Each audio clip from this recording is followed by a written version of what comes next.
On a tous entendu cette phrase, n'est-ce pas? Une aspirine par jour, un peu comme le dicton avec la pomme. Ça sonne bien, c'est simple, c'est rassurant, surtout quand on avance en âge. Mais est-ce que c'est vraiment aussi simple? Que nous dit la science, la vraie, celle des grandes études? Eh bien, accrochez-vous parce qu'on va décortiquer ensemble des preuves qui ont, disons-le, tout chamboulé. Voilà donc la grande question. Pour une personne âgée en pleine forme, sans problème de santé particulier, est-ce que cette petite pilule de tous les jours est vraiment une bouée de sauvetage ou est-ce que ça pourrait être au contraire un mythe un peu risqué? C'est vraiment le cœur du sujet et on va essayer d'y voir clair. Ok, avant de plonger dans le vif du sujet, il y a un terme super important à comprendre, la prévention primaire. Qu'est-ce que ça veut dire? C'est simple. Ça veut dire qu'on parle de gens qui sont déjà en bonne santé. Des gens qui n'ont pas d'antécédents de maladie cardiaque, par exemple. Le but, ce n'est pas de traiter une maladie qui est déjà là, mais bien d'empêcher qu'elle n'arrive. Et vous allez voir, ce n'est pas un détail, ça change absolument tout. Mais alors, cette idée, elle vient d'où? Comment est-ce que l'aspirine a pu être considérée comme une sorte de promesse, une solution presque magique pour bien vieillir? Pour comprendre, il faut remonter un peu en arrière, à l'origine de cet immense espoir. Il faut voir le tableau d'ensemble. Partout dans le monde, l'objectif a changé. L'Organisation mondiale de la santé parle même de la décennie du vieillissement en bonne santé.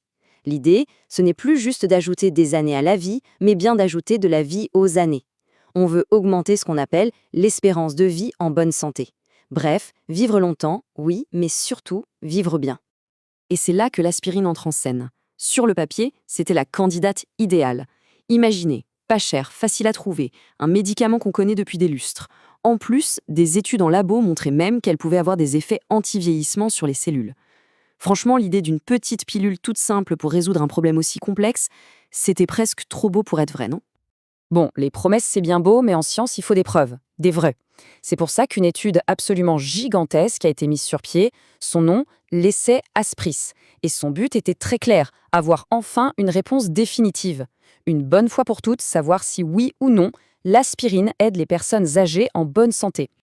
Et quand je dis gigantesque, je pèse mes mots. Regardez ce chiffre. Plus de 19 000 participants. C'est colossal. Imaginez, 19 114 personnes de 70 ans et plus, toutes en bonne santé, qui ont accepté de participer. Ce n'est pas une petite étude de coin de table, là on parle de l'artillerie lourde. Les chercheurs voulaient une réponse solide, sans aucune place pour le doute. Et la méthode utilisée, c'est le top du top en recherche médicale. C'est simple mais hyper efficace. On a pris tous ces gens et on les a séparés en deux groupes, au hasard. Le premier groupe recevait chaque jour une petite dose d'aspirine. Le deuxième groupe, lui, recevait un placebo, c'est-à-dire une pilule qui ressemble en tout point à l'aspirine, mais sans aucun produit actif. Et le point crucial, c'est que ni les patients, ni même les médecins qui les suivaient ne savaient qui prenait quoi. C'est la seule façon d'avoir une comparaison vraiment, vraiment juste. Alors, on a laissé l'étude se dérouler pendant près de 5 ans. Et puis, les premiers résultats sont arrivés. Et là, surprise totale. Disons que ce n'était pas du tout, mais alors pas du tout, ce à quoi les scientifiques s'attendaient. C'est vraiment à ce moment-là que l'histoire bascule. Voilà le premier verdict et il est tombé comme un coup près. L'aspirine n'a montré absolument aucun bénéfice pour vivre plus longtemps sans incapacité. Zéro. L'objectif numéro 1 de l'étude, la grande promesse de l'aspirine, eh bien elle n'a tout simplement pas été tenue. C'était une douche froide. Mais ce n'est pas tout. Loin de là, regardez bien ce graphique, parce qu'il montre quelque chose d'encore plus troublant. Non seulement l'aspirine n'aidait pas, mais le taux de mortalité, toutes causes confondues, était en fait plus élevé dans le groupe qui prenait l'aspirine. On parle d'un risque de décès supérieur de 14%. C'est énorme. On est passé de « ça n'aide pas » à « ça pourrait même être pire ». Alors forcément, la question qui se pose, c'est pourquoi? D'où vient cette augmentation de la mortalité? Ce graphique nous donne un premier élément de réponse. Il montre de quoi les gens sont décédés pendant l'étude. Et ce qui saute aux yeux, c'est que le cancer est la cause numéro 1, de loin, presque la moitié des décès, bien plus que les maladies cardiovasculaires. Et voilà le point qui a vraiment stupéfié tout le monde. L'excès de mortalité observé dans le groupe aspirine était principalement dû à une augmentation des décès liés au cancer. C'était le signal d'alarme le plus inquiétant et le plus inattendu de l'étude. Comment était-ce possible? Comment une simple aspirine pouvait être associée à ça? Mais en science, on ne s'arrête jamais à un premier résultat, surtout quand il est aussi déroutant. Il fallait savoir, est-ce que cet effet était un coup de malchance? Est-ce qu'il allait durer dans le temps? Pour en avoir le cœur net, les chercheurs ont donc continué à suivre tous les participants, même après la fin de la première partie de l'étude. C'est ce qu'on a appelé le suivi ASPERS-XT. Cette frise chronologique illustre bien l'ampleur du travail. Ça a commencé en 2010 avec le recrutement des participants. Puis, en 2018, on a eu ses premiers résultats surprenants. Mais ça ne s'est pas arrêté là. Le suivi a continué pendant des années. Et aujourd'hui, on a les données combinées sur près de 10 ans. C'est un travail de longue haleine qui montre à quel point les scientifiques ont voulu être rigoureux. On arrive donc au bout de cette longue saga scientifique. Avec toutes ces années de données, on a enfin le tableau complet. Alors, quel est le verdict final, le jugement dernier sur l'aspirine pour les seniors en bonne santé?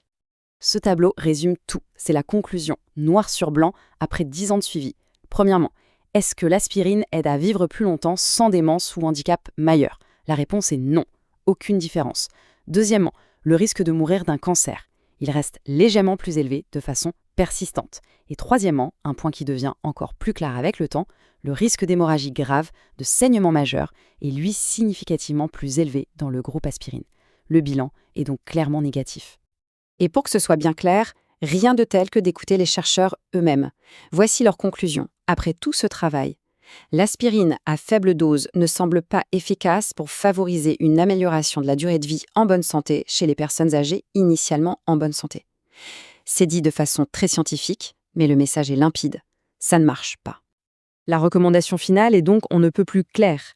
Pour un adulte âgé en bonne santé qui n'a pas d'antécédents cardiovasculaires, il ne faut pas prendre d'aspirine à faible dose en prévention. C'est un message important. Les risques, notamment de saignement, sont bien réels, alors que les bénéfices espérés, ils se sont avérés inexistants. On peut donc dire que cette étude monumentale a clos un chapitre important, celui de l'aspirine pour le vieillissement en bonne santé. Mais en science, quand une porte se ferme, s'en ouvre d'autres. La question reste entière. Maintenant que cette piste est écartée, quelle est la prochaine frontière? Vers quoi les chercheurs vont-ils se tourner pour nous aider à vivre mieux, plus longtemps? La quête, elle, est loin d'être terminée.